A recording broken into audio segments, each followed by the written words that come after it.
Well, good morning, everyone. I'm Dallas Kratzer. I will be kind of steering this boat today. Unfortunately, we do not have Amanda Johansson with us. As many of you know, she has transitioned out of CPE and is doing a great work in another area of higher education, and that's great. But to replace her, not really to replace her, I've invited a couple friends to come and share with us some of the things that they're doing. And we'll jump right into that. Let's go ahead and move along because the very next thing are who those two people are. First of all, we have Dr. Kendra Winters Pearson with us. Kendra is the executive director of technical programs at KCTCS, but Kendra does so much more than that. So, Dr. Pearson, great to have you today.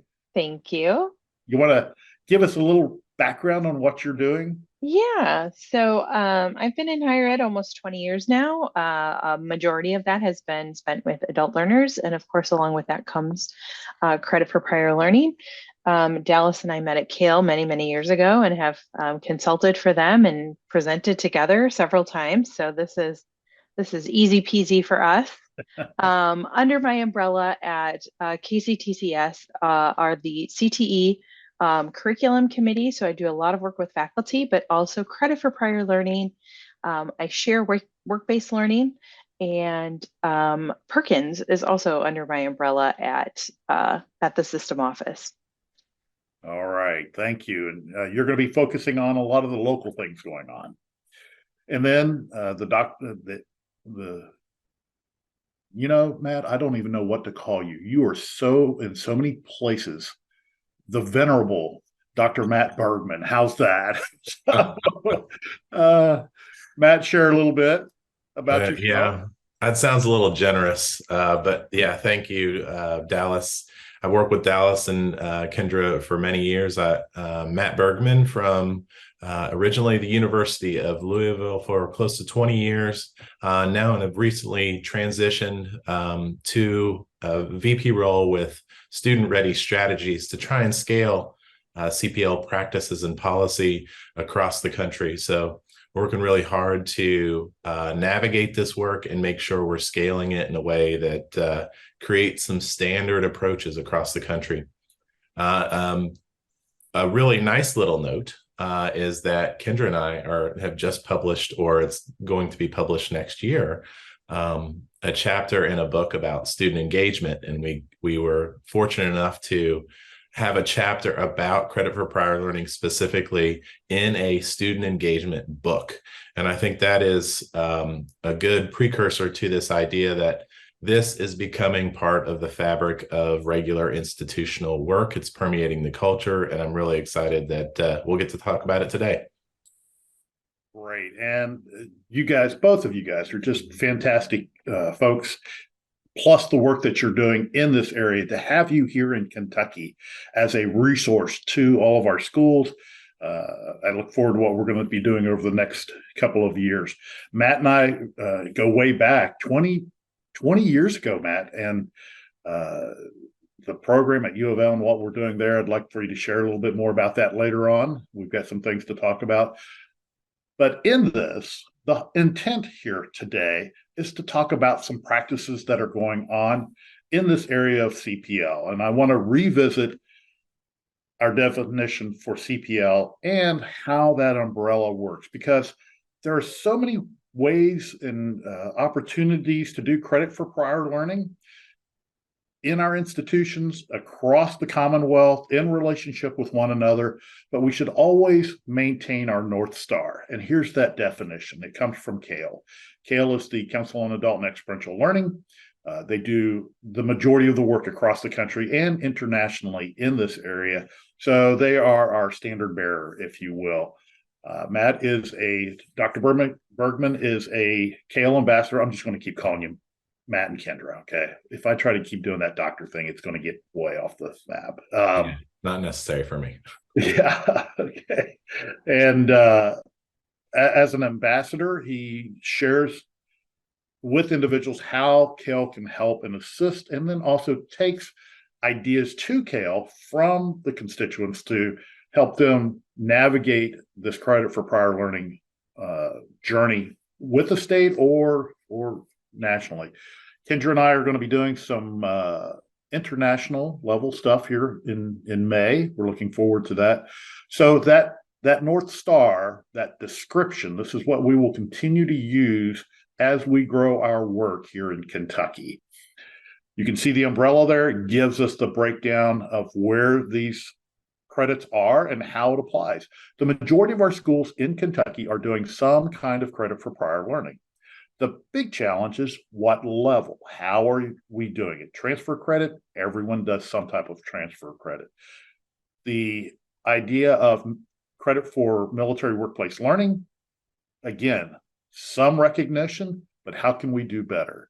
And the last part, portfolios, CLEP exams, challenge exams, and such like that. A lot of our schools, almost the majority of our schools, do at least CLEP exams. But are we doing DSSTs or what's called a Dante's testing? How can we improve that? Well, over the last 2 seminars, we've talked about making the case for CPL and then taking a deep dive into the different elements. Today, we're shifting gears.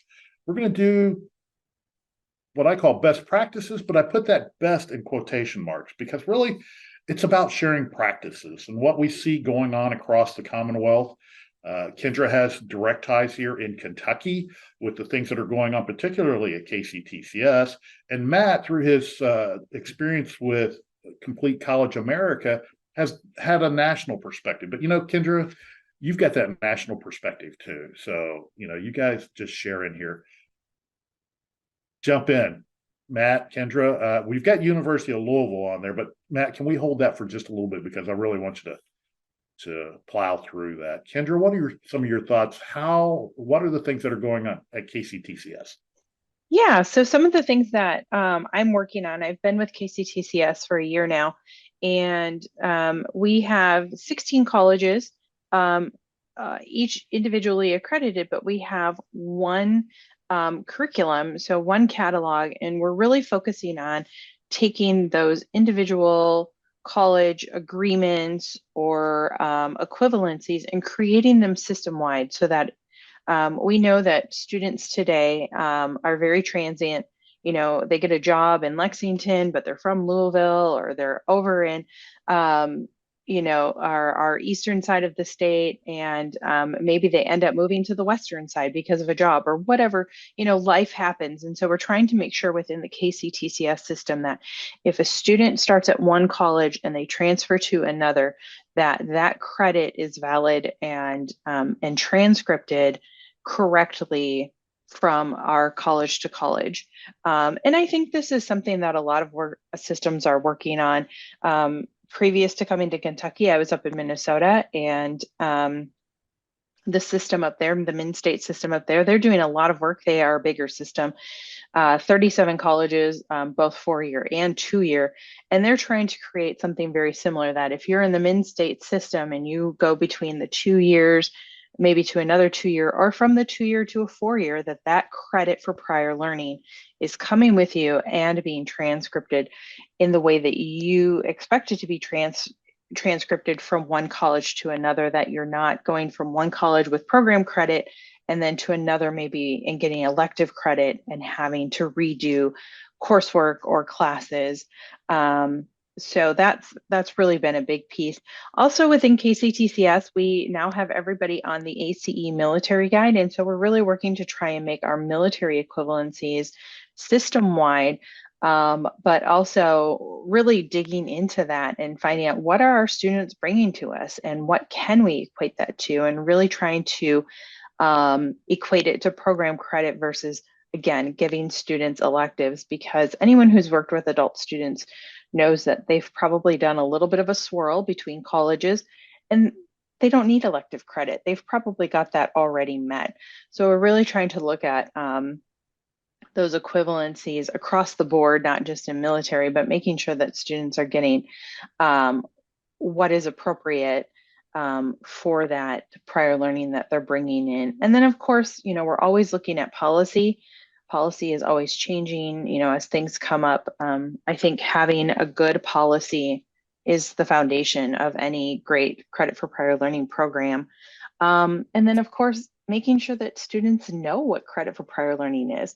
You know, we have a lot of CPL practitioners on here, and I think one of the things that we don't always do well is talking about ourselves and promoting the great work that is happening with credit for prior learning. And so we really should be doing that more, making sure our students are aware of it, and not just our adult students. Some of the best students I had when Dallas and I were teaching Learning Counts for Kale were 18 and 19 years old getting credit for prior learning. So it's not just an adult student thing. Right. So a couple of the best practices that I've seen out there in the community college system in Kentucky, JCTC, and how they're doing the aviation program, bringing in that workplace learning that's happened, particularly for the military.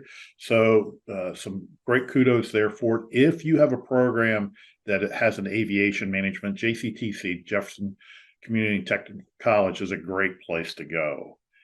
Also, Hopkinsville's got some great ideas on how they're using their EMT program to do some amazing things.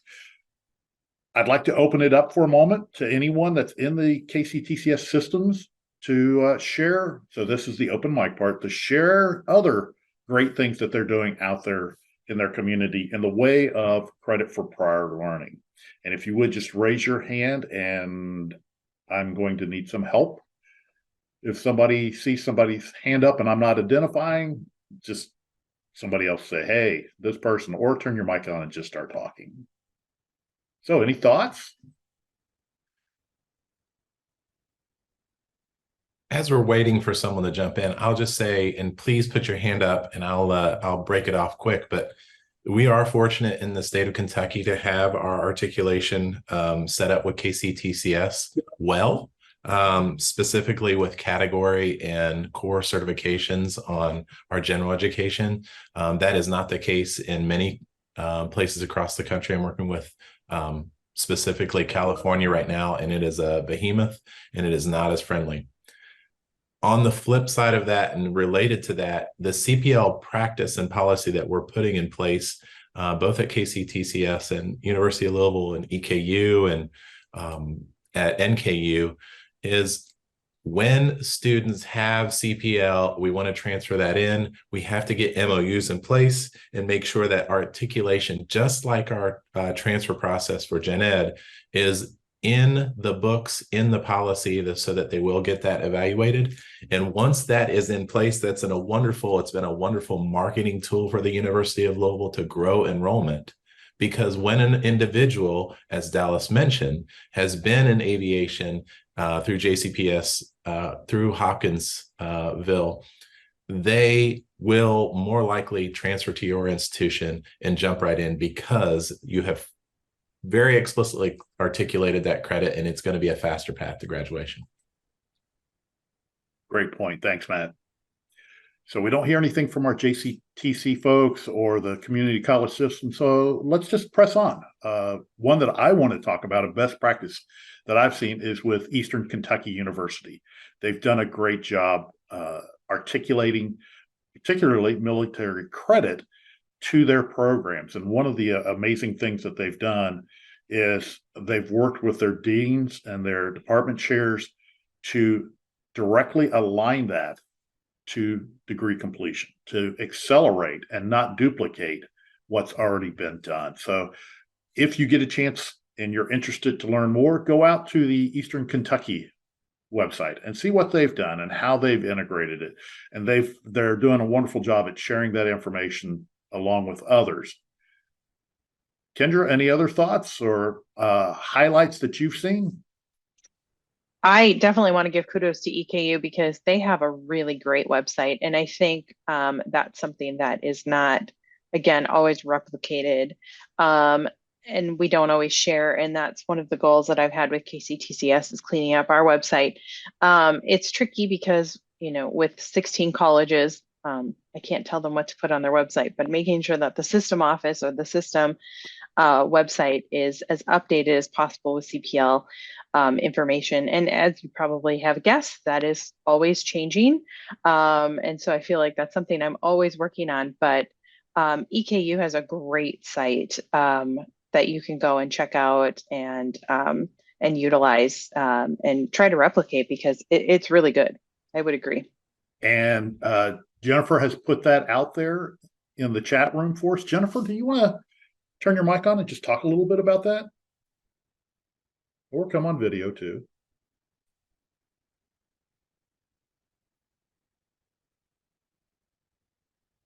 Okay, I would be happy to just put in a plug. My name is Jennifer Weiss. I'm the Associate Provost for Academic Programs at EKU. Thank you for mentioning our hard work to ensure that our veteran students are successful. We do have a single point of service entry portal for students who are seeking to have their prior experience in a military setting recorded as an equivalent to an EKU academic credit. We do boast that this, for example, a joint services transcript processing request time is usually between 7 to 10 days. So we are really seeking to turn that around quickly for prospective students and meet their needs. I think Lisa Cox is also on this phone call today, and she is also an expert with the credit for prior learning that we have at EKU. All right, Lisa, you've been put on the spot. Anything you'd like to add to that discussion? Well, I just think that having that one-stop place for our prospective students to go ahead and look at what their military occupation was and be able to have an advanced understanding of how their credits are going to transfer in is just a game changer for them.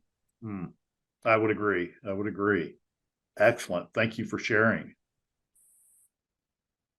So other institutions, what are you doing in Kentucky that is a practice? Doesn't, you don't necessarily have to say, well, we have a best practice, but we have a practice. How are you doing it?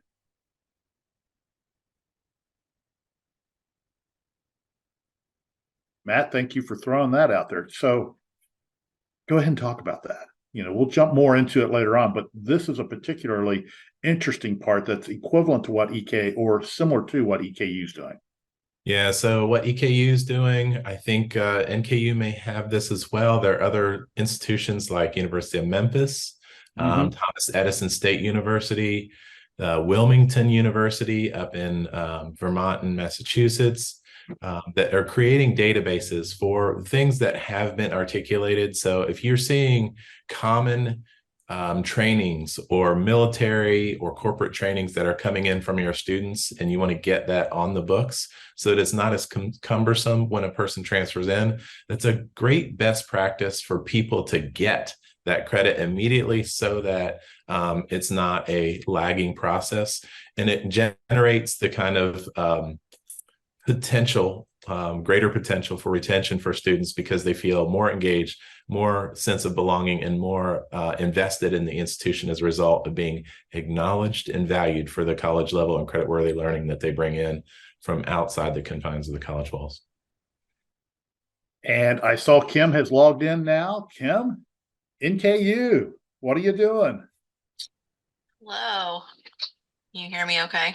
We can. Okay, perfect. So NKU, as Matt said, we have a really large list of industry credentials in particular that students are bringing to us that we're having our faculty evaluate for course credit. So all of that can be is listed on that website I just linked. In addition to that, we also do a work credit for ACE, military portfolio, but industry credentials is probably our largest bucket for credit for prior learning. So in sharing this information, this allows other schools here in Kentucky to grow their programs, expand out.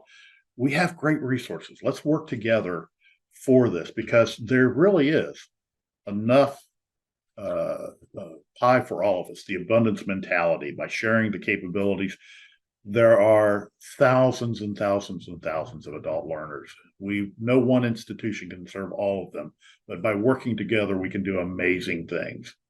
All right. Matt's throwing stuff out there like a crazy man. Yeah. Go ahead, Matt. So, and what we know, we all probably know this number, but roughly 40 plus million people with some college no degree. So there's no shortage of individuals that could return. And then also another 80 million people that have never connected with our institutions. And what we all know on this call is that we are different. Our institutions are different than they were even 10 years ago in our ability to be adaptive to new and different students that aren't as traditional in their pathways. So these shorter term courses, as well as credit for prior learning, are creating spaces for individuals to reconnect with us in a compartment of their life and their otherwise busy schedule. So we know this works. We're seeing it in the literature as well as through this CPL practice that people are getting through more efficiently. But on the flip side of that are actually paying more to the institution with more credits because they're being retained at higher rates. Right. So let's go ahead and move to the other side of the screen here. What do you see across the country that's going on? You've already brought up Memphis. What are they doing that we haven't already talked about? So the Memphis program has done something called the Finish Line program, where students with 90 plus credit hours, they have scoured their IR database for individuals that have 90 plus credit hours. So basically 1 academic year away from graduation. And they've tried to re-recruit those individuals back with credit for prior learning, compressed scheduling, and then specific courses that are both evening and online.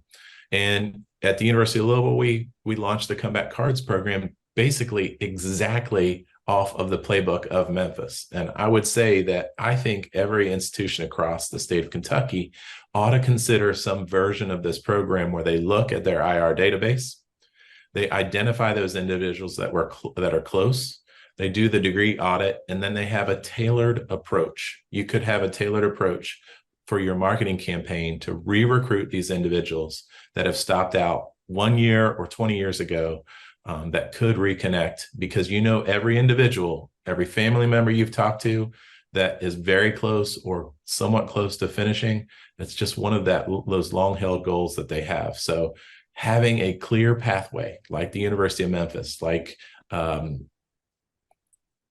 the states out in the West, there's so many programs now.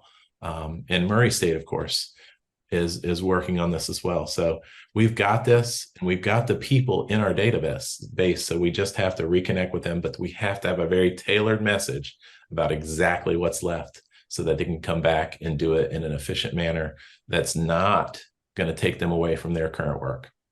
Right. Renee, do you want to talk a little bit about what Murray State's doing? Sure. I'm the associate provost here at Murray State University.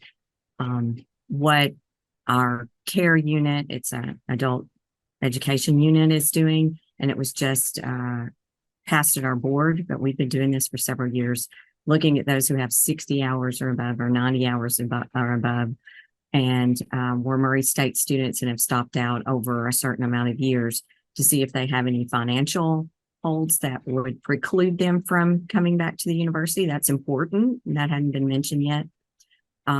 As well as, so it's been a collective effort across multiple units to make this happen.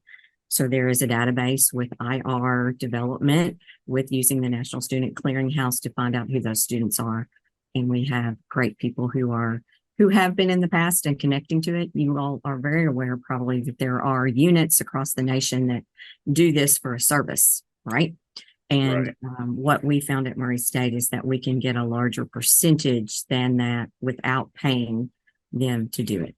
So there are multiple efforts in that regard, as well as using what we call prior learning assessment, but CPL ideas to move people closer to their degree. And what we found out just recently is that we have students who weren't aware that with a change of catalog that they could get a 4-year degree. So I encourage you to look at that at your own institutions, because there might have been under a different catalog. And if they changed or used an elective a different way, that maybe all they have to do is pay their graduation fee. Wow. That's amazing. And I've heard those stories as well. You know, I just heard a story about a 90-year-old that finished, that has had a different catalog. And they basically had everything done, and they did not want on their obituary that they attended the University of South Carolina. They wanted to be a graduate.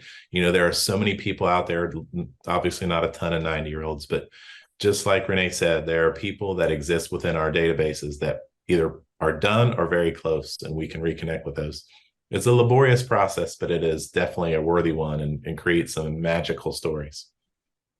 Yeah, I was on a similar project years ago at the University of Wisconsin, Oshkosh, and we had several students who maybe didn't pass their final, had moved after graduation, didn't receive their diploma in the mail, and they thought, well, I moved, and so it got lost in the mail, not realizing that they had actually never graduated and were only one class away from graduating. And of course, had been putting on their resume for years that they had graduated. Or with a catalog change, they were only within, a few classes of getting that 4-year degree finally. So it is really exciting to bring that news to students and make those phone calls. I think, these types of projects are happening across the country. And it's really catching on. I think many have heard of the Reconnect grants, which are, really trying to bring this forward and bring the opportunity for students to pay off some of those financial burdens, use that grant money to pay those financial burdens off so that they can complete college somewhere, or at least get something for the time that they have put in. And these are things that we need to be looking to see how we might be able to facilitate that. Can we provide grants? How can we engage our colleges and universities across the Commonwealth to help them? And this is one of the projects from CPE that we're trying to work on in this adult learner post-traditional student population. So more to follow on that. Next year, I think, will be a big year for us. We'll have some new ideas and such like that. But I'm wondering how many folks would be interested to take a little bit deeper dive into how to cull through all of those past students from folks who have done it. Would this be a webinar that folks would be interested in? And if you're interested, just do a little thumbs up so we can see who would be interested in and how. Alfie, thank you for putting a question out there, and we'll answer that one. Because I don't know, Kendra, who does the Reconnect? Alfie's from South Carolina. Yeah, I believe it was through Lumina and maybe a partnership between Lumina and Witchy. But I know that there's several different groups at the national level who've been doing those. I think one of the most successful Reconnect programs has been the Tennessee Reconnect program. The Council on Higher Ed, or Chronicle of Higher Ed, and several others have been, reporting on the Tennessee Reconnect program for years. So I'm sure if you Google that, you can find specifically who it was. But I think Lumina was definitely involved in that. Mm-hmm. And in a range of institutions, as Renee mentioned, since the playbook exists, some of these institutions are doing them in-house. So the Reconnect grant at the University of Louisville and several other institutions now have been demonstrated that there's an ROI when you get some of those individuals have SAP appeals in place, that have collections, that have debt, that if you relieve some of that debt over the course of their return, that you actually have a solid return on investment of overall tuition replacement and great ROI. So when you do some debt relief, like the Wayne State, the Warrior Way Back program, which is kind of the national model, you see a direct return on investment when you relieve some of that debt that students have through additional tuition collection to get them to the finish line. And a lot of that has been written off oftentimes. So you're just collecting back institutional money via tuition. So it really does work well. Great. So Matt, Kendra, other things across the nation. You've already covered some amazing things out there. What else? What else would you want to share with this group? So one of the things I've always been a fan of, and this was before I came to Kentucky, and I don't want this to be a bad word, but Ivy Tech. They're doing really great things, actually, and they've had for a very long time a large database of industry credentials that they have equated to credit. And this was something years ago, even when I was working in Minnesota, that I would oftentimes send to faculty to say, hey, this is what Ivy Tech is doing. And look at all of these industry credentials that they've equated to specific course credit, not simply elective credit. I know it was a big project that they had a grant for, which is amazing. But I think for a lot of us, creating those crosswalks, it's fun, it's easy. It's always my favorite credit for prior learning to work on. I think it's just such a gold standard of like, look at all of these credentials that can actually be equated to program, credit. And they've done such great work with that. So I oftentimes will use that when trying to get buy-in from faculty, like, hey, our neighbors are doing it and I don't want to lose students to Indiana. So how can we create something similar, especially at the 2-year level where a lot of those credentials fit in so nicely? Well, and the good thing about Ivy Tech, the thing that I like about what they're doing is they do share information. That database, that PDF that they put out for industry and one for military, they're willing to share that. And we need to do that so that we all work together for the same objective. And that's helping people complete a dream that they've always had of completing their degree. So this is part of that bigger project of how do we serve the community and how do we give back. So, yep. And really, if someone else has already done it, we don't need to spend the capital to reinvent the wheel. Let's work together and make that happen. Matt, any other thoughts? And in that vein, so I placed another link in the chat about the Prior Learning Assessment Network. And Dallas is a member.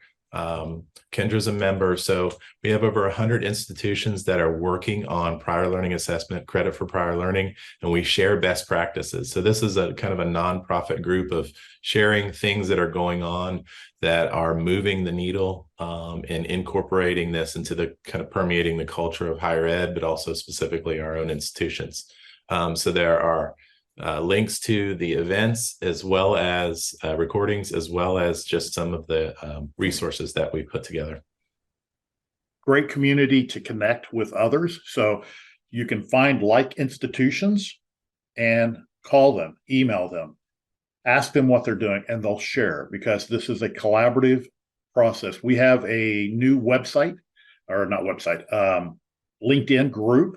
So everyone that is in the plan, the PLA network, can go to that LinkedIn group and connect with others, share information. It's just a great resource, another resource to help you as a CPL professional to learn more, grow, and share what you're doing. All right. So one of the folks that I want to talk about, and Gary Walker's part of the plan, the PLA network, and that's Pikes Peak Community College. They're doing some amazing things. Again, they share what they've done. They've got an Excel spreadsheet similar to what Ivy Tech is doing on all the recommendations that they are incorporating. So if you're interested from the community college level, they're a great resource, but it also works for the 4-year institutions, for private, for public. Just understanding how they're doing the process and seeing how they're sharing the information. So Gary is a great connection also. Others from the audience, the mic is open. Share what you're doing or what you've seen or what you would like to do. And Dallas, if you wouldn't mind, would you share the Pikes Peak and Kendra, maybe the Ivy Tech, so we could all look into those as we go forward as examples. And in essence, as has been mentioned multiple times, right? It's great to not hire somebody from the outside if there's already a playbook we can follow. So that's kind of the approach I think the webinar is moving towards, so that we have less resources than we want. But having someone already that has done this, we can replicate and do it to our respective institutions. Great point. Great point. I will send it out later on because since I'm running the slides, I'm a little nervous on doing anything other than that. As you can probably well understand. Yeah. All right. So there are many places out there doing amazing things, and we'll continue to share those things. We are just past the halfway mark. We want to be respectful for your time, so we're going to move on. Matt, if you would share a little bit about the PLA Boost results. Absolutely. And this has been covered, I think, in previous webinars in this series, but I just want to simply state that we now have empirical evidence from 10 years ago and now in 2020 that PLA CPL is a pathway to faster to graduation, but also higher graduation. So we know that. But the major finding of this study, in my opinion, is that when administrations say, well, I don't know if we should do credit for prior learning PLA because it might take away from our tuition that we can collect from these students. Well, the fact is our students that engage in CPL they take more classes. So 17.6 on average, more credits towards their degree if they're engaged in CPL. You might ask, how is that possible? Retention for adults nationally is not great. And the minute you incorporate CPL, you see uptick of retention and a result of net positive tuition revenue. So if your administration is saying no to CPL because they don't want to lose tuition, it is not the case. We have empirically proven that you generate more tuition when you engage with CPL because of retention. And, the thing I'd like to point out about this too, the other challenges we hear are from faculty. I'm going to lose my classes. We're going to give away this credit. Okay, we're not giving away credit. We're recognizing learning. But that percentage of 11%, only 11%, 1 in 10 will use CPL in their program. So it's a very small population. But when we do this, it can grow that population, yes, but it grows the number of students too, because of that intrinsic value. And then the commitment to the institution is greater through that. Kendra, were you going to say something? I saw you doing the nod thing. I can second this data. So when I was in Minnesota, I was the director of credit for prior learning over 2 institutions, a community college and a technical college. And we did the data locally with our 2 institutions, and our students who participated in credit for prior learning took more credits and retained and graduated at higher rates, very similar to the national data. So, we were pretty surprised ourselves, but it is very accurate that they stay with you. That's right. That's right. And Matt, you were part of this PLA Boost with your program at U of L. Absolutely. So we were one of the institutions, and I think there are probably people on the call that were part of the 72 institution studies as well. And we tried to break some of that down individually and found similar results as well. But a major finding too is this kind of 11%, 1 in 10 adults actually engage in this. So that's why we're all here today. And what we're trying to do is create a better uptake rate. So more students are engaging in this and finding pathways to efficient graduation. And there are multiple ways that we can do this as institutions through CPL, accepting challenge exams, working with individuals, recognizing their workplace learning. And to that, Matt, if you would just share a little bit about how you guys do this at the University of Louisville. And I do think WKU and NKU are doing very similar kind of work. So if they want to jump in along with this, I'm sure that you would be more than happy to allow them to talk about it a little bit. Yeah, so please jump in and basically complement exactly what we're doing at the University of Louisville. We do a 3 credit hour class, prior learning. It's called Prior Learning Assessment. We have not made the name change to CPL, but Prior Learning Assessment is basically a portfolio-based class to look at all of their work evolution, both military and civilian, documentation, followed by reflective essays to make sure that we culminate in a full portfolio submission. Students can earn up to 48 credit hours. In essence, that is towards work specialization elective credits. So we're trying to, as Kendra said, avoid taking additional electives and make sure that we count these credits towards the degree. And go ahead to the next slide, Dallas. And we basically do this by putting together documentation that validates the learning alongside the reflective essays using the Kolb experiential learning model. So this 3 credit hour class can earn students up to the 48 hours, but our average student gets about 23.6 credit hours. So that's a really large number and eliminates the possibility of up to, those 24 credit hours, that almost 2 semesters of learning that they would normally have to take. And the interesting thing about your programs, and I cut my teeth on CPL in this program 20 some years ago. But the thing that's interesting about it is 2/3 of your students are not military. Yeah, so we have a range of people in the corporate sector and nonprofit that we're evaluating their learning outside the confines of the college walls and getting that credit. And many thanks to Dallas over the number of years. What you see on the screen is a result of a lot of Dallas's hard work to make sure that we could validate that learning. We could fight the good fight to help students earn this credit.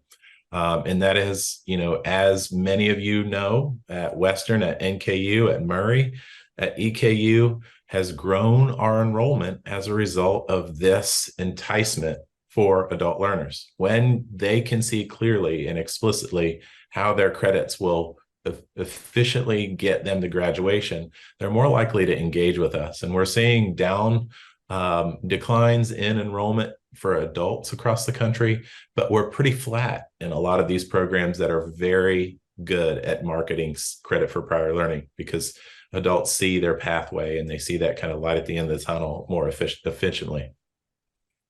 Right. And, just to almost defend your point about keeping the name as prior learning assessment, that's what you're doing there. It's the assessment process that we misunderstand. We need to be able to assess it so that we know how it can be used as CPL. So CPL and PLA, Kale came out and said, we're going to use CPL. Well, that's the umbrella over all of those things. So how that works together. All right. Comments from others, thoughts things you like, things you'd like to hear more about. There is an open mic session here, as you've seen. I think having a class actually is really beneficial. So before I left Minnesota, my community college, Inver Hills Community College, they created first-year experience courses, and they created a specific adult or transfer student first-year experience. And while it was not totally credit for prior learning was a piece of that. And we definitely saw an uptick in the number of students who utilized, whether it be CLEP or DSST exams, or we had prior learning assessments versus portfolios, because we did have some technical programs on our campus. And so we created combination like portfolios where students did some writing, but then there was some practical pieces to that. But it really helps students understand that credit for prior learning piece, along with all the other pieces in that first year experience course, like how to use a library. You don't go and check out books anymore, and how to cite sources. We had students who were like, oh, don't we still just use footnotes? Nope, not anymore. So that first year experience was really helpful. And that is where they would get some information about utilizing CLEP. We were a CLEP testing site there in Minnesota, and utilizing Modern State. So if you're not familiar with Modern States, modernstates.org is a great way for students to do some practice coursework, get a free voucher then to take a CLEP exam. CLEP also does have the opportunity, you can purchase vouchers directly with them, and we did that as well. So students in our first year experience course, we would purchase some vouchers, and students who just wanted to bypass and not do the Modern States, we had vouchers for them to take advantage of to do CLEP exams. So, but Modern States, if you're not familiar with it, they are a great resource for students. And to my knowledge, there's no limit on the number of courses students can do. It's also a great way for military students who might be active duty but don't have access yet to their benefits while they're active. Like my son is in the Navy. He had to wait 3 years before he could get his tuition assistance. And so he did some CLEPs.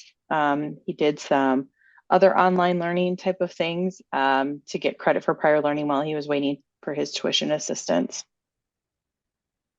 Great points. Great points. You know, I think, and let me know if you're interested in this as a community, maybe we need to have a short webinar on first year experience courses. How can you build that? What might it look like? To have adult learners take a first year experience course that's not tailored to their needs can be counterproductive. And how can we make that more attractive? Returning to college course, something like that, similar to what U of L is doing with their ELFH or their LEADS 300 course. Because Matt, I think you guys are doing the same thing with your course, right? Or something similar. Okay. We are. Yeah, we're incorporating all that. Right. All right. Great stuff. Thank you, Matt, for sharing that. And I'll just say one more point as you go ahead and advance the slide. If you are on the front end of this process and you're working towards developing your PLA CPL program, know that I have just transitioned to Student Ready Strategies, and we've launched a technical assistance platform. We're doing an initial launch for 20 institutions to help them basically develop policy and practice and have some artifacts to move towards implementation of CPL on your campus. So if you're not already doing this and you don't have it locked down, know that you can just reach out to me directly, and I can share both resources from the university level, but also from this new organization I'm working with. Excellent. Thank you. So we're not at the end, but we're close to the end, and we're right on time, really. So everything's progressing along. Thank you, guys. We're not going to wrap up just yet. I want to talk about some concluding points. I think you'll have something to say about that. But the intention of these webinars is to expose more people to the CPL world, and it is gaining momentum in higher education. I'm hearing more and more folks being interested in what's going on. And we have, as that first bullet talks about, several of our institutions in the state are doing great work in this area. They've already adopted great practices, as we've heard today from some of our major institutions, from the community college area, and we want to keep that moving. Nationally, I don't know if it was because of COVID, maybe this is a silver lining to COVID, but I saw a great resurgence of interest by universities and colleges for CPL. Matt, Kendra, what do you guys think? Would you agree with that? Or is it just the whole workforce thing that's making it happen? I'll let you say it first, Kendra. Oh, yeah, I think COVID, of course, changed everything, changed all of us. But I think also, and this is one thing I've been stressing in KCTCS, is that we need to start really reminding students and everybody that we are not here for one time and done. Like you should be a lifelong learner. And I think a lot of people over COVID really realized they needed to go back and retrain, reskill. And a part of that was, of course, credit for prior learning. I always get a little itchy when people show us data from students who have graduated. Oh, 5 years out, they're only making this, or 10 years, they've plateaued. Okay, that happens, and that's probably when they need to come back and do some reskilling, some retraining, whether that's a certification, or maybe they're just in an area that they no longer want to be in. And maybe they need to look at maybe a different program, or something has changed in the industry. So I really think we need to stress that lifelong learning, and credit for prior learning is definitely part of that.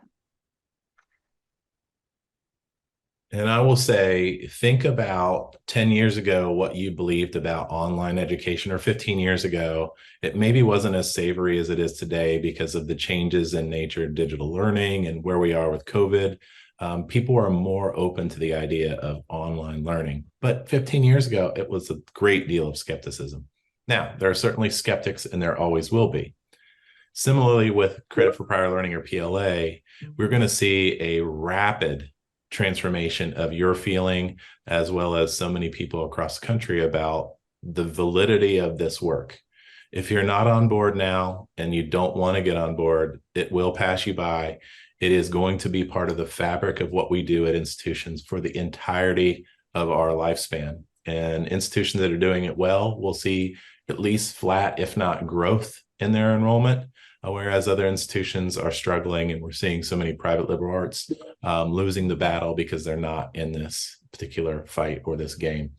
So just know that CPL has got to be part of your ethos or your common practice at your institution. And I do think that nationally we will see an uptick, and we'll start to see some standardization. And that is the hope, that we in Kentucky can find more standardization in the way we do this, so that as students transfer from our KCTCS institutions or from our 4-year to 4-year, we can make sure we don't lose those credits. Let's not let people lose those credits, because that is a justice issue. If a person has done a college class, it should count wherever they go. Excellent points. Excellent points. And to just reinforce what you're talking about, back in the first webinar that we did, we talked about adult learners are choosing schools that do CPL program. Kale came out with a January 22, they came out with their report on how that is being influencing the decisions potential students are making. And in that, what we're wanting to do this next year through CPE is to continue to showcase some of the amazing things that we're doing. We're going to establish a community of practice where we will continue to share information, continue these webinars, create some opportunities for training from all these different individuals that have great skills that are right here in Kentucky, like Kendra, like Matt, who just want to see things get better for our adult students here. And we're going to help by talking about how can you improve your website? How can you make it more attractive? And where you can go with that. Kendra, I see you turned your mic on there. Oh, I was just Matt's right. Matt is right. I think online learning in the last 15 years has really changed the horizon for our adult students. You know, I think before there were only a handful of colleges that were doing online learning. COVID definitely changed that.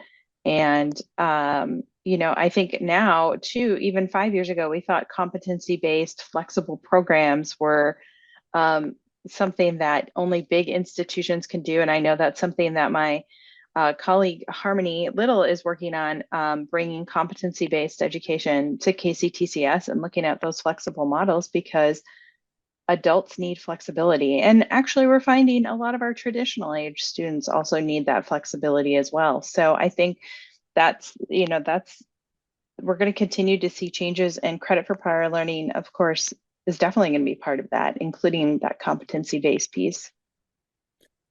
Which leads right into the last slide. What's the next on the horizon?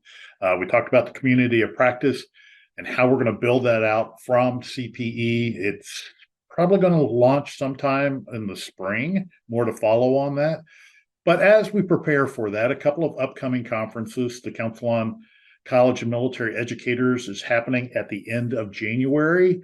At the same time, there's also the NASPA program, that's the National Association of Student Personnel Administrators. Their veteran student focus will be here in Louisville. So consider, it'll be here in Kentucky. Consider going to that event, getting signed up. The website's there.